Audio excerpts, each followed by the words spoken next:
Hey folks, welcome to another Broken Meeple review, and today it's the light, small Abyss Conspiracy, a new filler game from Bombix set in the Abyss universe. For those who have never seen it before, you can't really see it there. Let me just get it off the shelf for you because I am nice. Whoop. Here we go. Abyss. It's no secret, I adore this game. I have both expansions. I want that playmat so bad. Come on, Bombix, where's my cappy? I want the sleeves. I would almost want to buy the 5th anniversary version just to have a new box. I love this game. This is a top 10 title for me now, and it's just fantastic. Not to mention it has one of the best set of artworks ever. What is it about the French and just doing really good artwork? But a filler game in the same universe. This got me excited a little bit with a little bit of apprehension because I thought, oh yeah, sequel to Abyss, fantastic, that's what I want. And then I read up more about it. It's like, wait a minute, a 30-minute filler? Okay, that's not going to be a thematic game. Oh wait, it's a filler card game. Oh, is this what I'm after? Is this really what I wanted from a sequel to Abyss? Technically, no. It's not what I wanted from a sequel. But I thought, okay, well, let's go into it and see what it's like. It could surprise me, but I'm still excited to see because I knew it was going to have the same artwork that Abyss had, and at least if nothing else, it was going to be gorgeous to look at, like so good looking. You good looking. When I got into this, first experience at Essen, I played it. Forget the name of the bloke who taught it to me, mostly French, and he taught it to me. We played it in about 20 minutes. Including teach. We zoomed through the game as a 2-player game, and I was instantly hooked. This one is a solid filler, and obviously I played it more than once. I played it loads since I've come back, but this is a brilliant little filler. 30-minute filler, 45 minutes, absolute tops. What you're doing in Conspiracy is you're effectively building an upside-down pyramid hierarchy of these Lord cards. So if you've played Abyss, you know all those fish-type Lords. It's set in an underwater universe. Think the Galactic Senate from Star Wars mixed with the Gungan universe, I don't know, something like that. And all of these cards you're drawing from a deck and you're placing them in your pyramid and trying to get points from the Lords, trying to get like highest pearls for another point bonus, unlock locations, things like that score you more points. But the crux of the mechanics is very simple.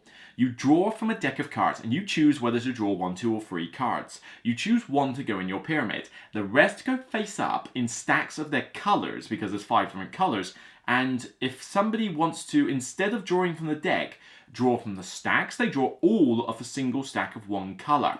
And the idea is that the main reason you'll get points in the game is primarily from having the highest in each colour Lord, so anything from 0 to 6 point Lords, but also groups of a single colour. The largest one that you have in your pyramid, all connected, will score you 3 points per card. So grabbing 4 red that are in a stack when you're already collecting red is pretty amazing, regardless of what the cards are.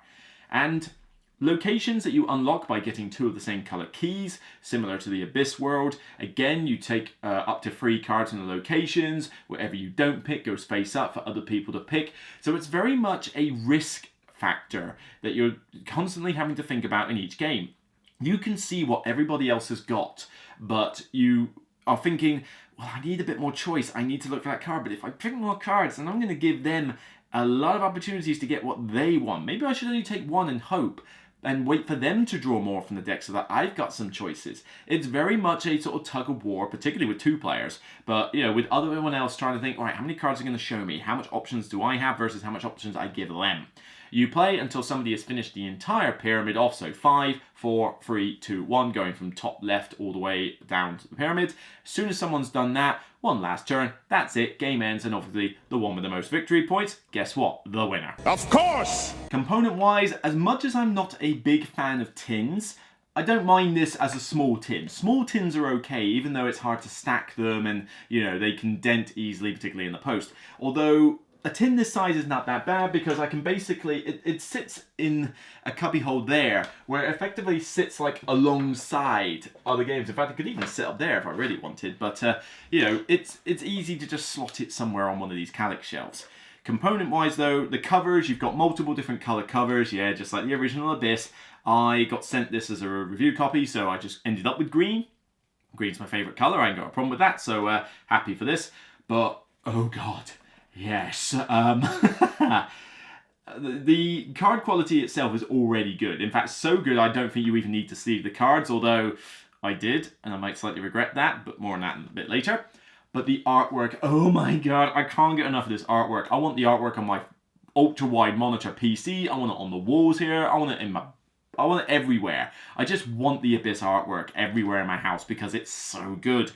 There is no filler game that looks more good than this. I can't think of one at all. There's some good looking filler games out there, but the artwork in this is just to die for. It's so nice. It pops on the table when it's in front of you. People come by and go, ooh, you know, and they don't even realize it's a simple 30-minute filler. They think, oh, this artwork can only be on a big, massive game. Oh, it's a filler game, is it? And it gets them intrigued. But certainly, even if you're not a fan of the game when you're playing it, you've got something pretty to look at. It's going to happen. You're not sleeping with it, are you, Ray? You no longer have those fiddly pearls that you have to do with an Abyss. It's just done by a tracker. That's a little bit easier. If anything, the main component that I'm a little bit slightly flummoxed with is the size of the tin. But that's partially my fault, and I can't really hurt the game too much for it, because there's only so much space in here to hold everything. And you notice I'm holding the cards with my fingers here. I made possibly the mistake of sleeving the cards. I had some spare square sleeves and I wanted to protect them because this is lovely artwork, I want to protect it. The problem is that the box doesn't hold sleeve cards. You know, you can get most of them in a stack, but then the rest you kind of have to balance out and, you know, try and, you know, I mean, that's too high for the box, you can already see. So I have to kind of take a few and balance them like that. And then the lid goes on, and then the only way the lid will stay on is if I put a rubber band around it. It's a problem I've created, really. But I don't mind because, I mean, with one small rubber band, so it doesn't hurt the box, and the lid will stay on in transit. And to be honest, with tin boxes, you kind of want to do that anyway. But if you don't sleeve the cards, if you're happy with the heavy cardstock they've got here, everything will fit in the box just fine, no problem. I've created this problem, I'll deal with it. But still, would have been nice if it could have fit sleeve cards, if nothing else. Maybe it had a little insert that could have made so. I mean, I wouldn't have minded if the box was slightly bigger to accommodate, but this does make for a very portable game that I can take anywhere. And even though it has a little bit of a table presence with the whole building of the pyramid, with two of you, you should be able to find ways to mitigate that table space so that it works on travel. Though, probably not on a plane. I probably wouldn't recommend that. But certainly, camping, airport lounge, that kind of thing, you could make this work pretty easily. So, the gameplay itself, very simple. Rules are dirt easy to teach. I mean, like I say, 20 to 25 minutes, we've rushed through a two-player game and I'd never even seen it before. And with 4 players, the longest it should take you is 45 minutes. Definitely, I think, works best as a 2-player game. It's pretty good with 3, though. I like it with 3.